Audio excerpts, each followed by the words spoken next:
Hi, welcome, Matt. Welcome to Sex, Drugs, and Sound Bowls. So good to have you. What brings you here today? So, let's just dive straight into it. How big is your... Nico, you gotta be quiet. Welcome, love. We'll read your book quietly. This is Sex, Drugs, and Sound Bowls, and I'm Jessie Siren, here to stir the cauldron with raw psycho-spiritual talks on healing, plant medicine, sex, motherhood, and the sacred chaos that cracks us open and lights the way forward. Expect deep truth and raw feels that leave you inspired, held in your humanness, and ready to take your rightful place as the creator of your own experience. With a deep breath and an open heart, let's be all the way here, now. Mom and Dad reporting live post-bedtime for Sex, Drugs, and... Sound bowls. We just took our magnesium, had our electrolytes, and now we're ready to dive into what it was like for us to take 5-MeO. Here we go. And describing us taking it, we are not going to say any names or places, keeping it a complete mystery. A complete mystery. Jessie took it a few months before I did, so she got to experience the craziness. Yeah, it was a wild ride. Actually, now I'm just thinking of this right now. Were you nervous for your experience because of my experience? Maybe a little bit. I mean, I'm always kind of nervous going into something like that, but yeah, I feel like that's probably it's probably healthy. It's like a healthy reverence for the ocean, right? There's a little fear.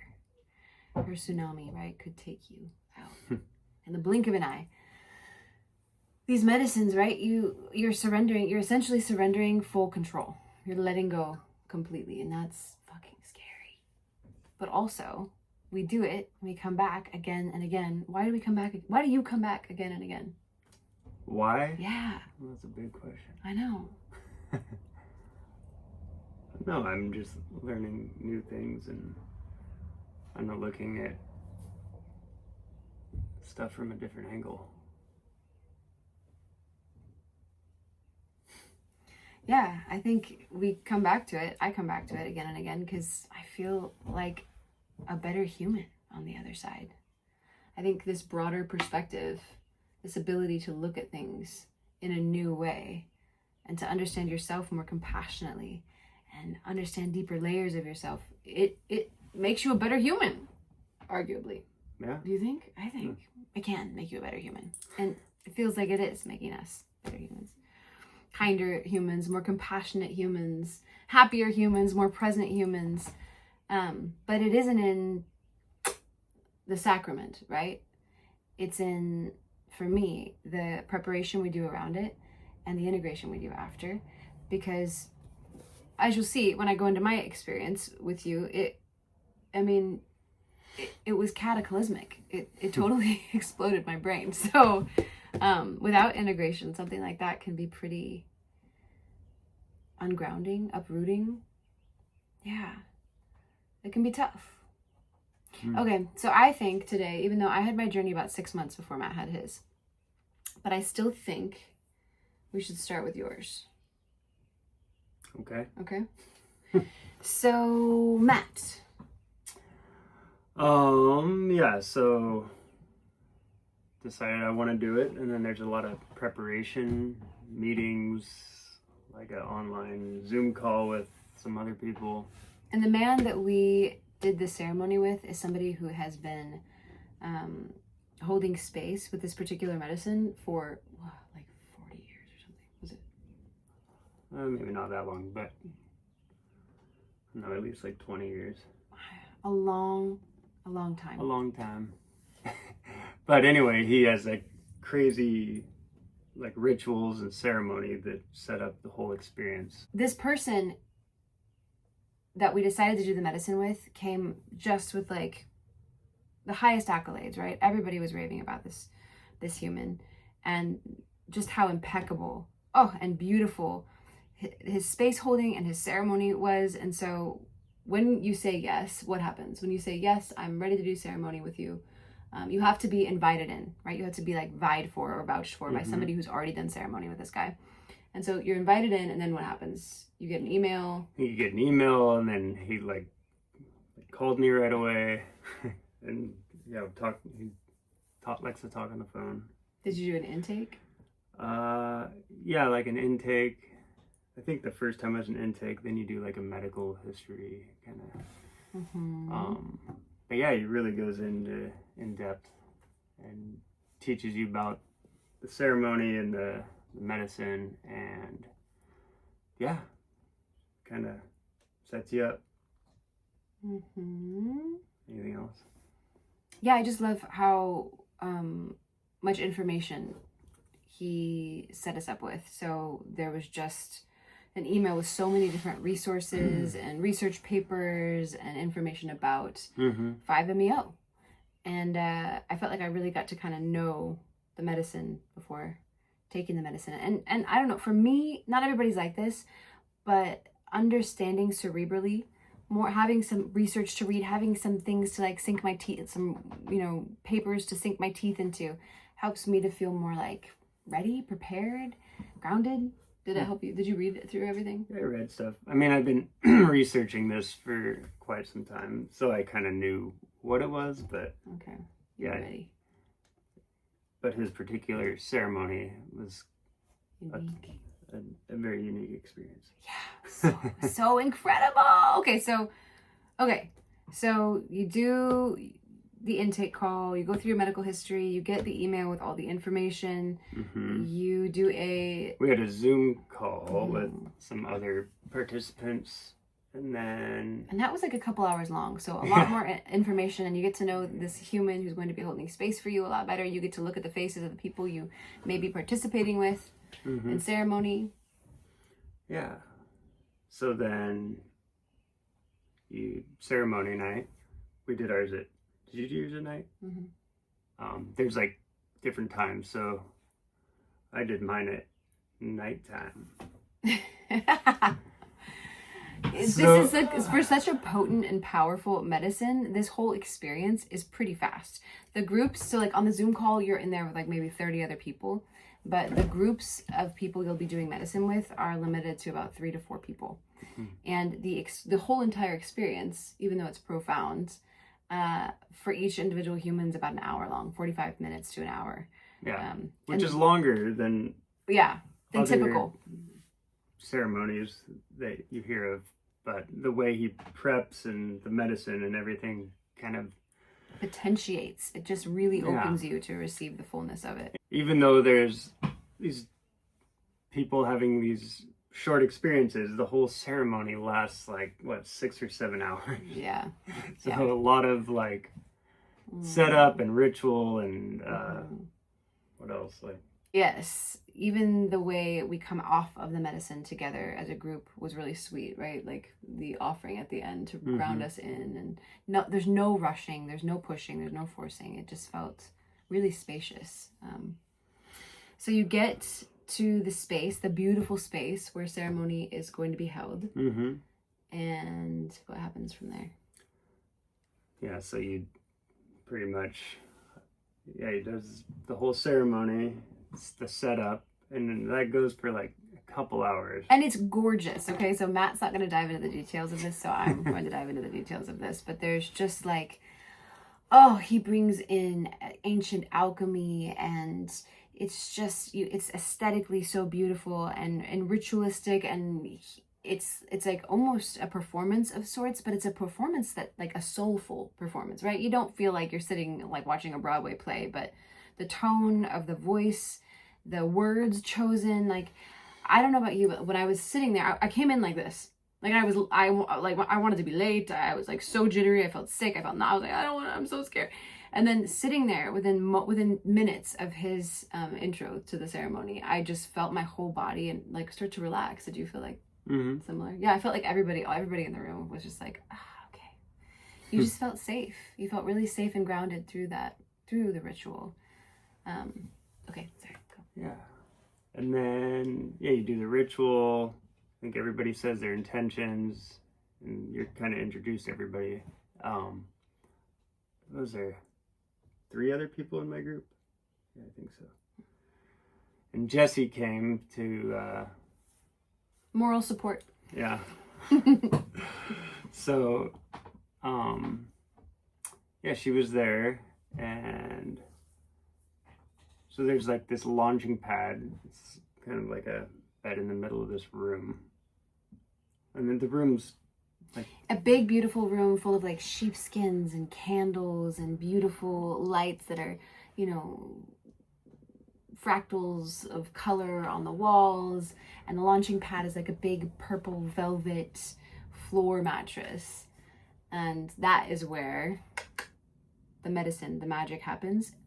But the people you're journeying with who aren't on the medicine, we gather around in a circle. mm-hmm. And so we go from there. Yeah, so the first person, which wasn't me, I think I went third. Mm-hmm. So the first person goes, they sit in the middle, and it's like this huge vaporizer that you take. Oh, anyway, he talks to you, kind of figures out the dose you want to take, and he kind of recommends something. And he said 5-MeO is most similar to like mushroom, right? As far as psychedelic experience goes. Yeah. So he would gauge, he would like ask you what your experience was and kind of gauge like your, what is the word I'm trying to think of? Yeah, your tolerance based on what you've taken before with other psychedelics and particular mushrooms. And he called, what did he call the vaporizer? Like the flameless light, or it was something so beautiful. I couldn't write that down. I wish I did. Anyway, so yeah, he prepares it for the individual going, and so the first person goes sitting on the mat, and then it basically comes up to you with this vaporizer. Mm-hmm. Do you want me to see? I said all of the words right here. So he comes over and he's walked you through it. We've all practiced step by step. We've practiced what the ritual is. And it's inhale, exhale. You breathe the inhale. You breathe the medicine in through your mouth. And you hold it in for as long as you can. And then you fall back. Yeah. Onto the cushion. So basically you're watching these other people go and you're like, what the heck is going on? Mm-hmm. And they're just... And I think in mine, everyone was pretty calm. The first person that went, he just like laid there and didn't move for like 45 minutes. Uh-huh. And you're just like, whoa, that was interesting. What's happening? We don't know what's happening. And then, wow. So yeah, then he comes out of it and he's like, how was it? But you'd have no idea what they're experiencing. I was expecting someone to be running around or doing something crazy, but he just peaceful. But well, you did have another person. He had another person in his group, without going into details of people's experiences, but there was one person who kind of did some strange acrobatic moves. Do you remember? They were like just kind of like suspended in space, like Matrix style, suspended in space. Yeah. So the first couple experiences were interesting to watch, and the people who are like us gathered around were to hold our hands out in not in like a Reiki energetic or projecting energy on you way, but like I got you. We're here to hold the container. So if someone does like roll off the mattress or is flailing or it becomes like, you know, mm-hmm. more active, that they're protected. So there's this really beautiful sense of, whether you're on the outside or the inside, of just like deep felt safety and beholding, right, witnessing, but also being held. So it's a really beautiful, it was such a beautiful setup. Yeah. I really admired it. So you're number 3. You've watched these 2 other people go. They're like, okay, Matt, you're up on the launch pad. Are you ready? And what were you feeling? I was nervous but excited at the same time. So yeah, get on the launch pad. I think we decided my dose would be 11 milligrams, which is medium higher end, I guess. But yeah, so pretty much go through the process. And what was it? What was it like to inhale it? It's just like such an interesting taste, but right when you inhale it and you're holding, you just kind of mind dissolves. Mm-hmm. You know, It's pretty fast on impact. That's yeah. how, like, before I can even exhale, you're just like, I don't even know. Like, the reality was dissolving and fractaling away. And I don't know. My experience is weird. I kind of whited out for a couple minutes. Explain what a whiteout is. Just like not really remembering, but I was in this. So you lose time and space. You just lose context completely. Yeah. So yeah, but I started to look around and I was like, oh, I recognized people. I saw Jesse. I recognized, and I was very aware. And I wasn't sure if like an hour had passed or what I did. But come to find out in the end, it had only been like 3 minutes or something. Mm-hmm. So Jesse came and sat next to me. And well, he made eye contact and was like, come here. Yeah. And so like, you know, yeah, and I remember people saying like, oh, you can go next to him, Jesse. So I was like very aware, and I don't know how I was like, I think I'm supposed to be feeling more. So then I was just like, kind of the sign language sign for more. You had a sign for water if you wanted water, and a sign for more if you wanted more. And the rule was, if you were thinking, do I need more, that you did need more, because you weren't supposed to be thinking on this. Yeah, medicine. I was like, I'm thinking, I'm very aware, and I don't think that much time's passed. But so anyway, he prepared more, and there was 2 different medicines, and I think there was like the Europa and I won't remember. No, I wrote my anyway, there was 2 different kinds, so I think he switched it up the second time. Mm-hmm. So then I took another 8, I think, and that inhaled that weird familiar taste again, and then just mind dissolving. It seemed more intense at that time. Yeah, like breathing felt weird, just like total chaos. But it was just like, yeah. What do you mean by chaos? I don't know, just like light and weird. I can't even, I don't know if they were like really like visuals. try, because people don't have any, they don't, I mean, maybe you've never done psychedelics at all and you have no context for what he means when he says like, my mind dissolved. What is that like? Like, what is it like to have your mind dissolve? What is happening? Like sound and everything just dissolved into nothingness. I don't even, it's hard to describe. I know. I mean, you can pause and you can think and you can be like, oh. Yeah, if you were going to describe to yourself. Yeah, like the whole world just kind of turned into fractals. I had to like, you almost think you're like dying or something. But I'm like, I'm not dying. This is okay. You could think that in the midst of the... Yeah, so I wasn't like totally gone, but then I was just like, once again, like not knowing what was happening or how much time passed. And then I'm very aware and I could see her again. And apparently only another few minutes had passed. But I wasn't really in that chaos or crazy outer space mode anymore. I could see everyone in the room. I could see her, and I was like happy, and I could look into her eyes, and I knew she was there. And I don't know, I didn't get any huge revelations or like see any aliens or like but it was only like a few minutes, but the next like 30 or 40 minutes I was just laying there and I could see everyone just around me like smiling, and I felt very aware, but I like could not move my body, and I couldn't, like I thought I could talk, but I like if I did, words probably wouldn't come out. It was just like I was like paralyzed almost. So, and that isn't actually what happened at all. No. No. You literally, I mean, so he called me over to him. No, so when he took his second dose, I went back to like space holding.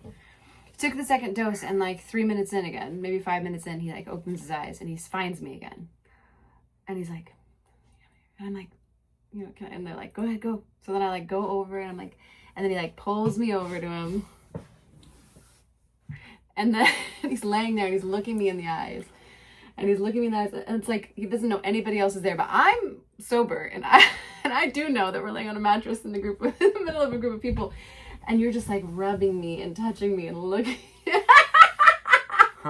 There's a part of me that's like, oh my God, this. Where is this gonna go? But then I was just like, and I was like very self-conscious, and I was like, you fucking love this boy. Let him do whatever he needs. Whatever he needs to do. So you were very, I mean, it's so wild that your experience, I guess I won't say that isn't what happened at all. That feels like true for you, right? That you couldn't move, but you were very much like touching and holding and looking at me. And it was so, you were staring, you were wide open emotionally, spiritually, whatever. Your eyes, you were staring like right into my soul. And I remember, it was just like weeping. People in the group were just like weeping. It was like, it was so wild. But he wasn't, maybe he wasn't seeing me. Maybe he wasn't noticing. No, I did notice you. I just don't remember moving around that much. But I felt like I was present, but I wasn't like... Yeah, what is it? Like I couldn't... I don't know. It just wasn't what I expected. I thought I was going to be like gone or somewhere else, but I felt like I was there. So it sounds like you had like a few minutes where you were, are you saying it felt like another dimension where like everything disappeared, you were in nothingness? Like what was it like before you came back? Like I was, I don't know, just like energy and like out in the universe. Like I wasn't there, I didn't know where I was, but I can't like really pinpoint it. Mm-hmm. And when you came back, it sounds like maybe you just weren't all the way back, like you were back, but they're like maybe not grounded yet, yeah, like, I wasn't like perfectly grounded, but I was very coherent. Coherent, yeah. But I like if I felt like if I needed to say something, it wouldn't come out. I was just like kind of, wow, I don't know what you call it, paralyzed. Yeah, maybe. But wow. Anyway, so I guess you learn new things. Yeah, it turns out that Matt is like an extraordinary case, and metabolizes the medicine like very, very quickly. Yeah. Did you and say who knows, maybe it was just this experience, or maybe that's what it needed to show me. I don't know. It's hard to say. But if it ever happens again, I'm curious if it'll be the same. So if you were to take away like something, like look at your journal, think about the experience for you, like if you were to say anything about the gift of that experience, what would the gift of that experience be? Or the learning of the experience, or that I got you, and I love you. And even like I was talking to the space holder after, and I was just like, yeah, I don't know what happened. I came out of it really quick, and he was like, why would you want to go anywhere when you got Jesse? There's something of that. Yeah. But, makes me cry. Anyway. You'll have more context when I share my experience, but the space holder had said something similar to me too. He's like, you know what? I get it now. I get. He said the same thing. He's like, why would you want to leave? Yeah. So.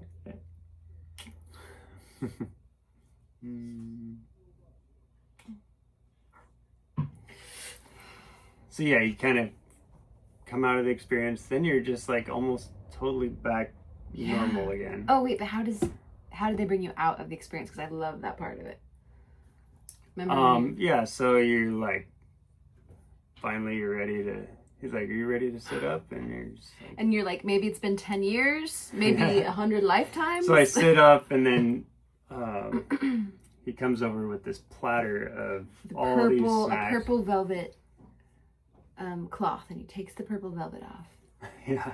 And he says, you've done so well. We prepared a feast for you. Yeah. So then you get to pick whatever food, your first food. There's like chocolate and fruit and nuts. A lot of like whole foods, you know. Cheese. Olives. Yeah, so then you grab something. And then No.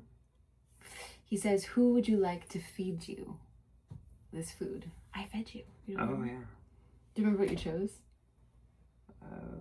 Was it a grape? A grape or something. I think it was a grape. I think I fed Matt grapes. So yeah, Jesse fed me grape. And then everyone else will take a few snacks and then get ready for the next person, and I go back to the circle. But yeah, I'm still like kind of daisy out there, but I'm getting more grounded at every moment. Yeah, and by the time you drive home, like 1 a.m., 1:30 in the morning that night, or the next morning. She drove. But... I drove, but I mean, you could drive yourself home. It's totally out of your system, which is so wild. There's more to that, though. What do they call them? The reactivations. Okay, so that's Matt. I'm gonna try to make mine.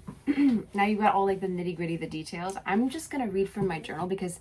Yeah, mine's more just like boom, boom, boom. But this one was a fucking odyssey. There's been a few medicine journeys in my life that have exploded everything, and this has been one of them.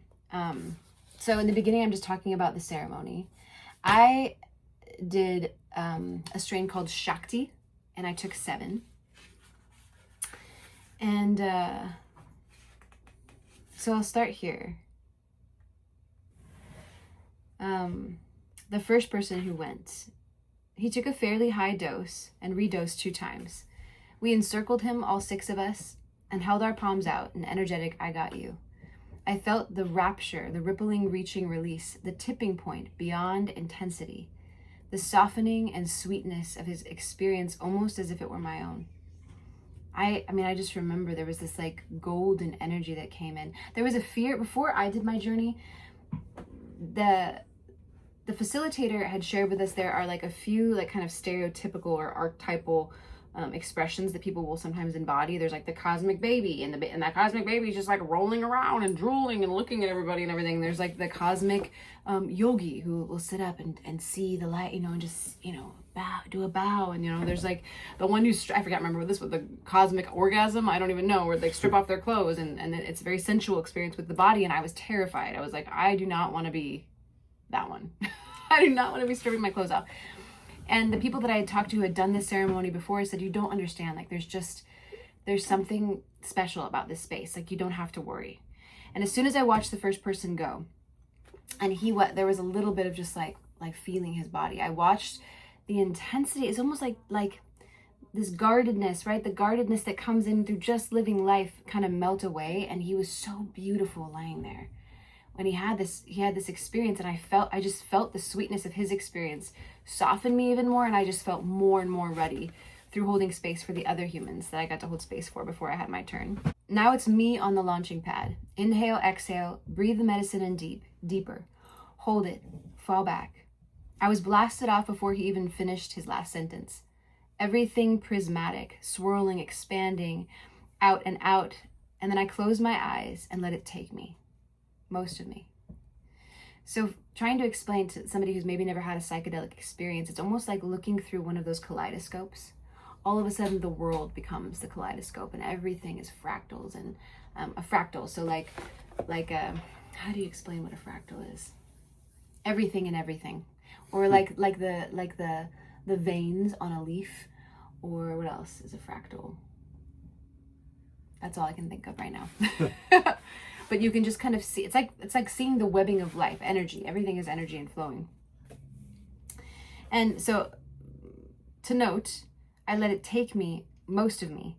I always felt the weight or density of this fear part of my ego, like an anchor, keeping my spirit from floating away. And then I wrestled with God. In the whirling of geometric prisms, I was born of and consumed by myself again and again. It was maddening and lonely, and the part of me that was still me called out for Matt and called out for my babies and gnashed its teeth like a wild animal.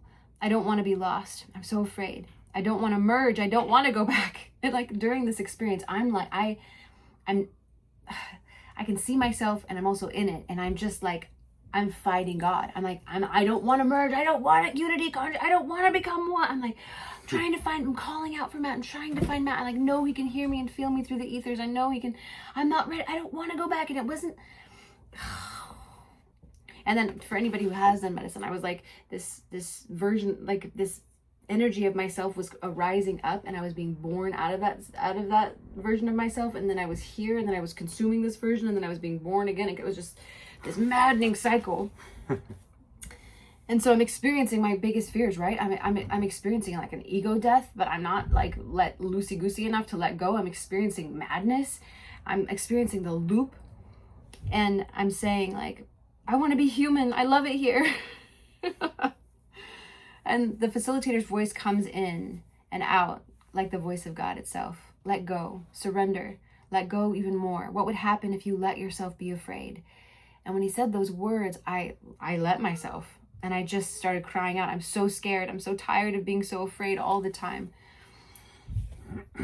Ego fear that I'm taking up too much space and time, feeling sorry. I'm so sorry all the time. What a waste of a life to be sorry all the time. I'm so tired of being sorry for existing. A deep, rippling, rolling grief from deep inside my chest and gut. Guttural sobs and screams, clawing and tearing and curling up, straight into the heart of the pain. Sitting up and seeing their faces like cheap shadow puppets on the wall of my psyche, smiling and looking strange and creepy and unreal. Holding on to another facilitator and saying, I shouldn't have done this. I'm not someone who should do this. I spend so much of my life out there. The terror of knowing it's not real and wanting to not know, wanting to forget, and then remembering I've been here before. I've wrestled with eternity. What is real? What is real? The more I came back into my body, the more I felt like there was lightning in my veins, rippling and reaching out towards my fingertips and toes, up my spine and into my brain. What a strange loop. God playing human to experience love and connection and the spectrum of varied expression. And here we are, humans, playing God to experience undividedness and unity. I thought of the rambling, babbling ones I see, soulless eyes, shadow puppets. Are they lost in that liminal space? Are they choosing that? Or did they, as humans, take a thing too far to the point of no return? Is there a point of no return? Am I trying to fix something that isn't broken? Is there a certain amount of holding on required in this dimension? Does the flower hold and root to maintain existence? Are boundaries simply grip, roots anchoring us to this earthly dimension? Is my ego still so terrified of being destroyed, it is doing everything it can to keep me from realizing the ultimate choice? To let go completely, to dissolve and still choose to come back. Dissolve e coagula. Ooh, these are some of the facilitator's words. To dissolve and then recombine. And these are alchemical terms. And then I went, yeah. So, wow, doesn't that make you just want to go take some 5-MeO right now? So this sounds a little unnerving, maybe. But for me, he brought the tray, revealed it. You did so well, we prepared a feast. I had a bite. And then within 30 minutes of taking the medicine, I felt so grounded and safe that all of that, I was separate enough from it that it didn't like terrorize me, right? But I remembered it all very vividly and wrote it down that night. And this is why it's taken me 6 months to report on it, because it's taken me 6 months to metabolize it. I did have reactivations. And I would go back and I'd be, do you remember? I'd say like, Matt, hold me. Yeah, like in the middle of the night or... Where I'm like, go. Oh, I'm just saying I didn't have any. Oh. So after mine, I was just like, Oh. I was kind of like hoping I would get back and like figure some stuff out. But this person notoriously has longer journey times for people who take medicine with them. And then also a much larger rate of recurrences or reactivations. So in my reactivations, God, I just felt like it was just the universe just gave me exactly what I needed. I got to confront my biggest fears: madness, ego death, leaving this world behind. And I gripped, I clung, I fucking held on, and I fucking wrestled. Like I don't know how I could like paint this picture of like a cosmic wrestling match between me and God. And I wasn't going to give up. And I remember in those nighttime reactivations, I'd say, like, Matt, hold me, it's coming on. And I would feel it coming on the same way it did when I took my breath in. Like, it would come on and everything would start to dissolve. And it's not like a memory. It's like a full-fledged experience. All of a sudden, I'm right back in that prismatic, sacred, geometric God space. And I'm feeling the same rippling fear, the fire in my veins, the lightning up and down my spine. Only now, I'm like, okay, you've been here before. You know you're going to come back. You know this is not forever. You can handle it. It gives me goosebumps, makes me want to cry. So I would have Matt hold me, and I would be in that space, and I'd soften, and I'd relax, and I could feel it fucking changing. Makes me cry. I could feel it changing my cells. I could feel it changing my genetic coding, my makeup. And every time I came back into that space, I think I had like 3 reactivations in total. Every time I came back, I felt a little softer and a little safer. And that wrestling match with God became a dance. Ugh. And actually, as I was reading this, I wrote a song, and I don't think at that same time. And the song I've been singing, God, and every time I sing it, it feels like a prayer. But the chorus goes, there's lightning in my veins, so I don't sleep at night. And if it's not my pain, why do I feel the bite? God of thunder, God of lightning, take it from my bones, I'm all done fighting. God of thunder, God of lightning, take it from my bones, I'm all done fighting. That's my 5MEO song. And I feel like he did. He, she, they, whatever you want to call it. I feel like it literally, so I had to come up against that ugliness, right? But it was the most liberating experience of my life. Actually, truly, deeply, the most powerfully liberating experience of my life. And I remember just having this feeling of like, this is my own experience, right? No projecting. I don't know any truths. I only know my one little perspective of this beautiful, multifaceted diamond of a thing we call truth. But I felt like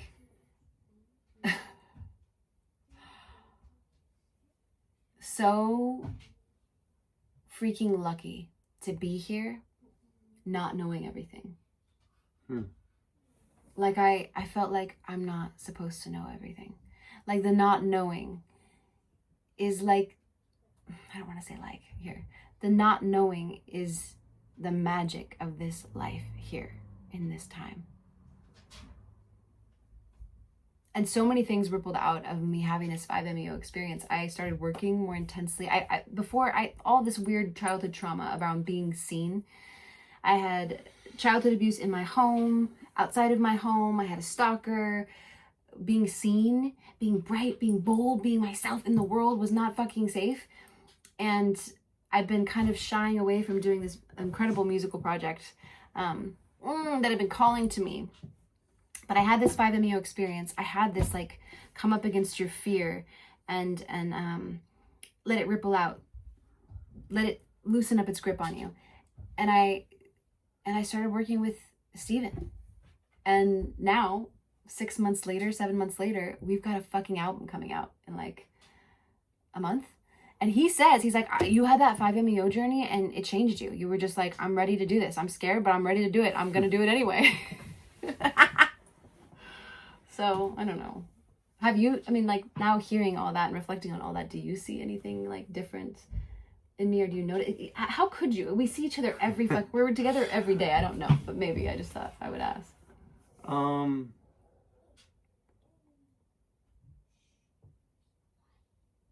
Yeah, I do see every day, but yeah, what you said, just like getting motivated and actually following through with something is pretty big. I in particular, right? Like that's like the thing that's been closest to home to me, and it's also the thing that requires being seen and heard in I think the kind of biggest ways, most vulnerable ways. So yeah, thanks for saying that. Yeah, it's hard to say. If we look back at the scope of our 10 years together, I think both of us can say, holy shit, I'll just speak for myself. You are a radically different person I wouldn't say that. You are a radically more whole version of yourself than you were when we met. I feel like you were almost paper thin when we got together. And there's so much depth now. There's so much below the surface. And I feel that depth. You can call me fat. Oh, you know what I'm saying? I know what you're saying. Yeah, it has changed. And we've grown a lot. Especially in like the last 5 years. Yeah. But, wow. That's kind of wild. Okay. We've talked to a bunch of people that are like, oh, 5-MeO, yeah. Or like 5-MeO, DMT, I've done that. No. What you are vaping in a pen is DMT. And it is a totally and drastically different experience than DMT. 5. It's called DMT. Yeah. And then... Smart guy. Well, yeah, 5-MeO is a different molecule. And then I'm going to go a step further, is that like even if you're doing 5-MeO, oh my God, you're selling yourself short if you are not doing it in ceremony with, just like a beautiful, safe container and a space holder or facilitator who just knows and loves the medicine. Mm-hmm. So, all of that. Anything else? Remember, your story, your healing, they matter more than you know. And every act of self-love, no matter how small, carries, echoes, ripples, a vibration of authentic self-love. And this love is an energy that cannot help but change everything and everyone it comes into contact with. Love yourself. Love yourself. Change the world. And one more thing, Wildflower. There are still 3 spots left for this summer's Ashes to Wildflowers Sacred Women's Renewal Retreat. It's the last plant medicine retreat I'll be holding space for of the year. It's just an hour outside of Seattle, 1 night, 2 days for a timeless, spacious experience that will stay with you for the rest of your life. If you're curious to experience the power of circle, of sisterhood, of ceremony out in the wilds, click below for more information. Mwah. This podcast is here to share stories and spark curiosity, not to replace professional advice. Before diving into any psychedelics or practices we talk about here, check in with your own deep knowing, your healthcare provider, and know your local laws. Anchor in your own truth before reaching out for anything or anyone. That is the real power. And one more thing, I make this show just for you. If you're loving it, drop me a comment or review on Spotify, iTunes, or YouTube. Let me know I should keep showing up. Grateful to be here with you.